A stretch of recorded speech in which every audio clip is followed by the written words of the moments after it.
비트코인 가격은 57K에 위치하고 있습니다. 오늘 영상을 통해서 경기 침체가 오고 금리 인하가 되었을 때 비트코인과 코인 시장은 어떤 식으로 움직일지에 대해서 살펴보고, 또 최근에 자산시장 관련돼서 한국에서 금투세 논란이 굉장히 많이 있습니다. 금 관련되어 있는 것들이 코인 시장에는 어떤 영향을 미칠지 영상을 통해서 다뤄보도록 하겠습니다.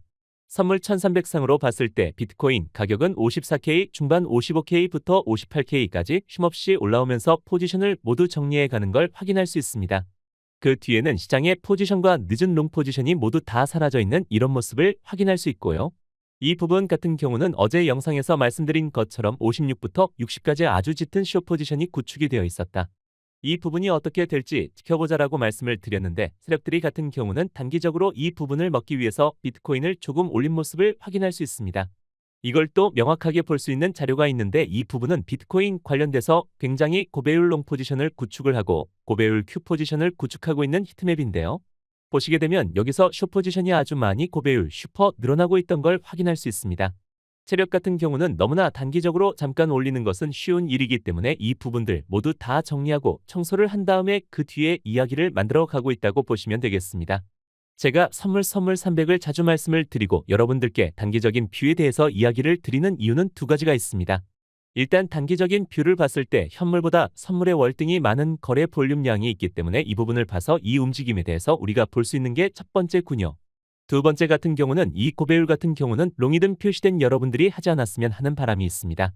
고배율 롱 패딩 숏 포지션은 이미 너무나 많은 툴들이 어디에 위치하고 있는지를 다 알 수 있기 때문에 정말 세력들은 다 본 상태에서 이런 부분들을 가져가기 때문에 여러분들께서 선물을 하시더라도 뭔가 방향성이 완벽하게 나온, 그러니까 추세가 올라가는 것은 내려가는 것은 완벽하게 나온 자리에서 이 선물을 하시는 게 낫지 않을까 차원에서 말씀을 드리고 있고요. 비트코인 가격이 올라가는 이 부분 같은 경우는 55개에서 58까지 일부 급등이라고 볼 수 있는 상승이 있었는데, 이번 같은 경우는 미국에서 비트코인을 사줬기 때문에 올라간 거라고 보시면 되겠습니다. 미국에서 비트코인을 팔면 마이너스 프리미엄이 발생을 하고요. 미국에서 비트코인을 사면 플러스 프리미엄이 발생을 하고 있는데, 비트코인이 일부 상승을 한 것은 미국에서 계속 팔다가 잠깐 사줘가지고 약간 반등이 있었다고 볼 수 있겠습니다. 한국 같은 경우는 김치 프리미엄이 아직도 0%대 있기 때문에 한국에 있는 매수 파워는 비트코인과 코인 시장에 영향을 미치지 않고 있는 상태고, 미국에 의한 비트코인의 가격 등락이 계속 이어지고 있다 해석할 수 있습니다. 오디오북 상으로 봤을 때도 이 부분이 중요합니다. 여러분들 비트코인 가격은 박스권에서 있다고 말씀드렸잖아요. 왜 중요하냐? 박스권에 있고 비트코인이 일부 상승을 하니까 보시게 되면 펀딩비 자체가 음수로 전환이 된 걸 확인할 수 있습니다.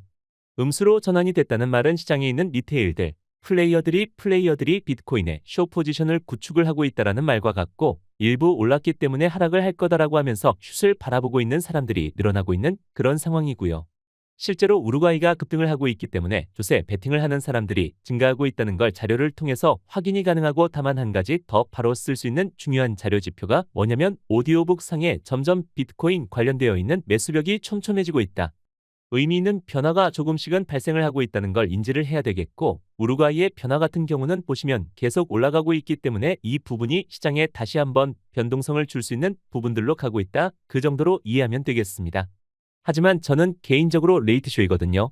숏 포지션에 구축하고 있는 사람들 같은 경우는 몇 번 흔들었던 올라갔다가 떨어졌다가 올라갔다가 떨어졌다가 했던 걸 본 사람들이 숏 포지션을 구축을 하는 거기 때문에, 그게 아니더라도 레이트 숏 포지션 같은 경우는 정리가 될 가능성이 매우 크기 때문에 조금은 조심하는 게 좋다는 생각을 가지고 있고, 자리가 보시게 되면 58K는 21일 이평선이고 6 같은 경우는 55일 이평선 다음에 59K가 200일 이평선입니다.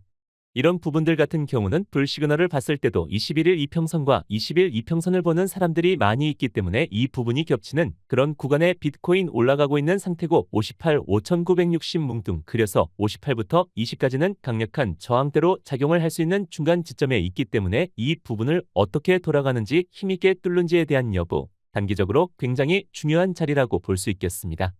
59개 같은 경우는 또 중요한 이유가 한 가지가 더 있죠.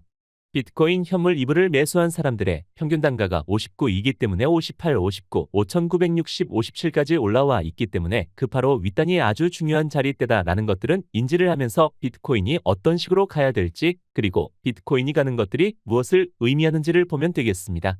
퓨처 블런트 같은 경우도 이 차트를 가지고 오면서 고점을 높여야 된다, 이야기를 계속해서 하고 있는데, 피터 블런트 그냥 관망해라 이야기를 자주 하고 있습니다.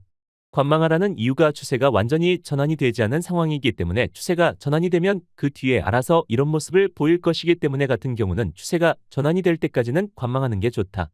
이 안에서 뭔가를 해가지고 손해를 보기보다는 관망하자 이런 이야기를 하고 있고 또 한 가지 부분이 있습니다. 피터 블런트가 중요한 부분이 전문가분들 같은 경우는 기간에 대해서 굉장히 중요하게 바라보면 시간이라는 지표 시간이죠. 이런 것들이 얼만큼 오랫동안 숙성되고 얼만큼 오랫동안 조정이 왔고 또 사람들이 지치게 있는지 여부, 기간을 굉장히 중요하게 생각하는데 기간에 있었을 때 뭔가 전환이 일어날 수 있는 그런 지점이다. 라는 이야기는 동시에 여기저기서 하고 있고 또 제가 보고 있는 5개 지표들이 9월 중순 이후에 유의미한 뭔가가 발생을 할 수 있다는 것들이 겹치는 구간이긴 합니다. 그렇기 때문에 추석 이후 너무나 중요한 구간이고요. 비트코인 차트상으로도 자리가 다시 한번 테스트를 거치고 있고 또 기술적인 지표상으로도 봤을 때 너무나 과매도 구간입니다. RSI상으로도 그렇고 다른 지표들도 봤을 때 과매도 구간이기 때문에 다시 한번 리테스트를 하고 있는 그런 모습을 보였다. 그러면서 반등에 성공을 했고 이 부분 같은 경우도 여기에 뚫고 나오는지 이 부분이 중요하게 보여지는 기술적인 자리다라고 볼 수 있겠습니다. 오랜만에 비트코인 현물 ETF 관련돼서 말씀드릴 건데 비트코인 현물부는 비트코인의 수요에 있어서 굉장히 중요한 변수다. 라고 강조해서 말씀을 드리고 있습니다. 비트코인 현물부가 최근에 비트코인의 퍼포먼스가 좋지 못하면서 유출만 발생을 했었고 이런 부분들이 굉장히 오랜만에 순유입이 발생을 하면서 미국의 코인베이스 프리미엄이 양수로 전환이 되고 또 비트코인 가격이 올라가는 걸 확인할 수 있습니다. 어수선하니까 비트코인 현물 ETF 관련되어 있는 평가가 상반되기 시작을 했습니다. 신비한 코나마크 효과 같은 경우 두 분 다 굉장히 전문가분들이거든요.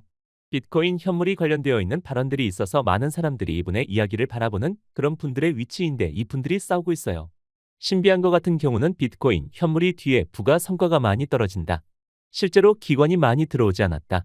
전체 비트코인 현물이 외부에서 기관의 물량은 얼마 되지 않는다는 논리를 예전부터 펼치셨던 분이고 근데 이걸 자료를 인용해가지고 아니다.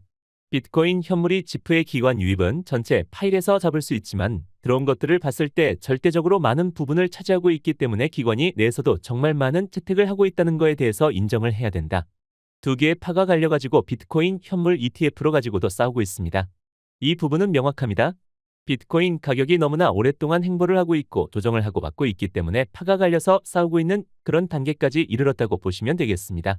자, 그럼 우리한테 가장 중요한 변수가 뭔지 여러분들께서는 제 영상을 보시면서 그리고 또 다른 어떤 자료들을 보더라도 너무나 많이 이야기가 되고 있죠. 금리 인하입니다. 9월 중순 이후에 FNC에서는 금리 인하를 할 가능성이 매우 높습니다. 이게 25, 50bp냐의 싸움이기 때문에 금리 인하를 할 가능성이 매우 높은데 도이체방 같은 경우는 B컷을 할 거다. 그렇기 때문에 한 번에 많이 내릴 거다라고 예상을 하고 있고 다른 월가에서도 한 번에 많이 내릴 거다 의견이 분분합니다. 하지만 결론은 어쨌든 가내린다라는 거예요. 금리 인하를 하게 되면 그럼 어떻게 되느냐? 자산시장은 어떻게 되고 코인 시장은 어떻게 될 것이냐? 11번 중에 10번이 확실한 사실은 장단기 금리 역전차가 해소가 됐을 때 11번 중에 10번은 시장이 좋지 못했던 모습을 보였던 건 사실입니다. 바로 직전에 금리 인하를 했을 때 그럼 어떤 모습을 보였는지를 보면 좋을 것 같은데요. 바로 직전 같은 경우는 코로나 때입니다. 보시게 되면 코로나 때 급하게 금리를 인하를 해서요. 그 전부터 금리 인하를 하긴 했는데 그러면서 첫 번째로는 중요한 게 이겁니다. 이거는 너무나 많이 말씀을 드렸는데 첫 번째 같은 경우는 금리 인하를 왜 하는지를 알아야 여러분들 금리 인하를 한다라는 것은 경기가 박살이 됐거나 경기가 박살이 나는 그에 준하는 무언가가 생겼거나 코로나죠.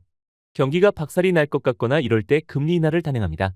그렇기 때문에 일단은 금리 인하를 하는 시기에는 장단기 금리차가 해소가 되는 시기와 겹치고 그런 시기에는 시장이 박살이 났기 때문에 좋지 못한 조금은 좋지 못한 성과를 보이고 있고 금리 인하할 때 좋지 못한 성과를 보이는 것은 당연한 거라고 볼 수 있어요.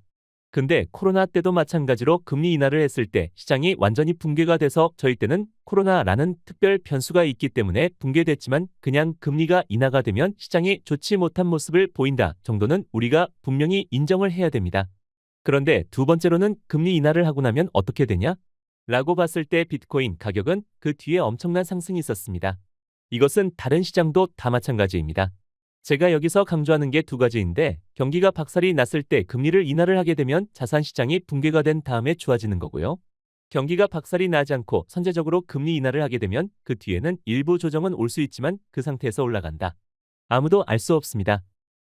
이 부분을 예측한다는 것은 너무나 어려운 일이에요.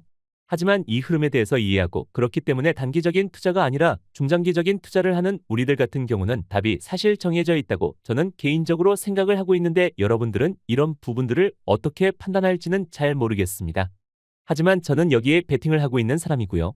그렇기 때문에 오늘 중요한 발표가 있습니다. 블러시 같은 경우는 2%대의 가속화가 될 거예요. I가 2%대의 가속화가 된다는 건 디스인플레이션, 인플레이션이 꺾인다는 게 명확하게 징후가 나타나게 될 거고 금리 인하의 명분을 주게 될 거고 그런데 인플레이션이 너무나 많이 꺾이게 되면 금리 인하의 명분을 넘어가지고 경기 침체가 될 수 있다는 거. 나는 그런 소식이 전해질 수도 있기 때문에 중요한 자리고요. 그렇기 때문에 이 금리 인하 시기에 어떤 식의 움직임을 보일지 우리가 한번 잠깐 살펴봤다. 라고 보시면 되겠고요. 중요한 부분은 금리 인하가 진행이 되기 전부터 이미 미국을 제외한 다른 나라들 금리 인하를 하고 있어가지고 글로벌 유동성이 팽창을 하고 있습니다. 글로벌 유동성이 증가하고 있다는 말에 비트코인의 사이트상으로 봤을 때 언제나 긍정적으로 작용을 했었던 부분이기 때문에 이 부분이 어떻게 변화할지에 대해서 우리는 중장기 베팅을 하시는 분들이라고 하면 볼 수 있고요. 실질적으로 테더의 시총도 같이 증가를 하고 있다. 이런 것들을 보면서 우리가 투자를 해야 되는 방향성을 잡으면 좋을 것 같다는 생각이 듭니다. 금리 이슈가 굉장히 강하게 한국 시장을 뒤흔들고 있습니다. 이 금주세 같은 경우는 이번에 소득세법이 일부 개정안이 나오면서 여기서 금융투자세를 추가하는 그런 부분들과 한 가지가 더가 있는데 뭐냐면 금주세뿐만이 아니고요. 코인 과정도 같이 묶여가지고 이 부분이 입법예고 돼서 국회에서 통과가 돼야 코인 과세도 같이 진행이 되는 건데 아주 눈을 동그랗게 뜨고 이게 어떻게 되는지 지켜보고 있습니다. 그런데 중요한 부분은 뭐냐면 금주세는 일단은 투심 자체를 굉장히 떨게 만들고 있어요. 금주세가 굉장히 시장을 조여오는 건 맞습니다. 이 금주세가 사람들한테 퍼지면서 개미들이 탈출 러시가 진행이 되고 있고 이미 진행이 되고 있고요. 그러면서 코스닥은 거래대금이 연중 최저치를 경신하고 있습니다. 여러분들 코스닥하고 코인 투자하시는 분들하고는 코스피 말고 코스닥하고 코인 투자하시는 분들은 약간 패가 비슷해요. 코스닥 투자하신 분들은 장 좋아지면 냉큼 그 돈을 들고 코인으로 들어오게 됩니다. 그렇기 때문에 저는 만약에 이런 케이스인 거죠. 금추세는 시행이 되고 근데 코인 과세는 또 유예가 된다라는 베스트 케이스가 진행이 되면 그때는 코인에 있던 돈들이야 코스닥에 있던 돈들이 코인으로 넘어올 가능성이 매우 높습니다. 근데 아마 그렇게 왜냐면 이런 걸 알기 때문에 이 돈이 다 부동산으로 가게끔 하려고 이 금추세가 계속 논의가 되고 있고 진행이 되고 있는 거잖아요. 그렇기 때문에 이 돈을 계속 부동산으로 밀어 넣으려고 하고 있는 거기 때문에 아마 코인 과세도 이렇게 되면 금주세가 진행이 된다고 하면 코인 과세 외에도 안 되지 않을까라는 생각을 가지고 있는데 어찌됐든 간에 베스트 시나리오는 금주세는 만약에 진행이 된다고 하면 코인 쪽에는 긍정적으로 작용할 수 있는 부분이 분명히 있습니다. 돈들이 들어오는 것이기 때문에 겹치게 플레이어들이 겹치는 그런 시장이기 때문에 이 부분에 대해서 우리 모두 아주 촉각을 곤두세우고 어떻게 되는지를 지켜봐야 된다라는 말씀을 드리고 싶습니다. 며칠 동안 비트코인 올라가긴 올라갔는데 알트코인들이 어떻게 말을 약간 저점 다지는 것처럼 그런 모습을 보이고 있습니다. 저점을 다지면서 조금씩 살아나고 있는 모습을 보이고 있는데 알트코인들은 아직도 굉장히 저점이기 때문에 시기에 급하게 아니고 천천하게 긴 호흡으로 알트코인들도 포트폴리오에 일부 담는 그런 현명함이 필요한 시기지 않을까라는 생각을 가지게 되고요. 당연한 겁니다. 비트코인보다도 알트코인이 하락도 더 크고 하락이 더 크기 때문에 상승도 더 클 수 있다는 것들에 대해서 우리가 볼 수 있고요. 이더리움이 주말에 네트워크가 성장했다는 모습을 보이고 있습니다. 원래 새롭게 많이 추가가 됐다고 해요. 이 부분은 어찌됐든 간에 이게 뭐든 간에 좋은 모습을 조금은 보일 수 있는 지표이기 때문에 이더리움이 살아나야 전체적으로 시장이 살아날 수 있는 알트코인의 시장이 살아날 수 있는 모멘텀이 있기 때문에 조금만 좋은 모습을 이더리움이 많이 보였으면 좋겠습니다. 여기에 1번 같은 경우는 웹3 그리고 크립토 정말 진심이라고 자주 말씀을 드렸는데 도쿄전력에서 친환경 전기 가지고 나오는 늘 가지고 비트코인 채굴한다라는 소식이 전해지고 있습니다. 이 진짜인지에 대해서는 출처에 대해서 좀 더 살펴봐야 되겠지만 1번 같은 경우는 어찌됐든 간에 발빠르게 이런 쪽으로 움직이고 있는 모습을 보이고 있다고 보시면 되겠고 그 와중에도 또 안 좋은 뉴스들은 계속해서 쏟아지고 있습니다. 한동안 우리가 잊혀왔죠. 근데 보면은 또 쇼다운 이야기가 나오고 있어요. 미국에 있는 행정부에서 예산안이 채택이 안 될 가능성이 있다. 이러면서 또 쇼다운 관련되어 있는 부채가 상향 이 부분도 한때 정말 많이 이슈가 되었던 부분인데 이런 것들이 시장에 또 영향을 줄 수 있는 가능성이 있다 정도를 우리가 인지를 하면서 이런 것들이 주목을 받게 되면 시장이 흔들릴 수 있는 가능성이 있기 때문에 이 변수가 존재하고 있구나 정도는 이해하면서 우리가 시장에 참여를 해야 되겠습니다. 오늘 영상이 도움이 되셨으면 구독과 좋아요, 많은 공유, 댓글 그리고 큰 관심 부탁드리겠습니다.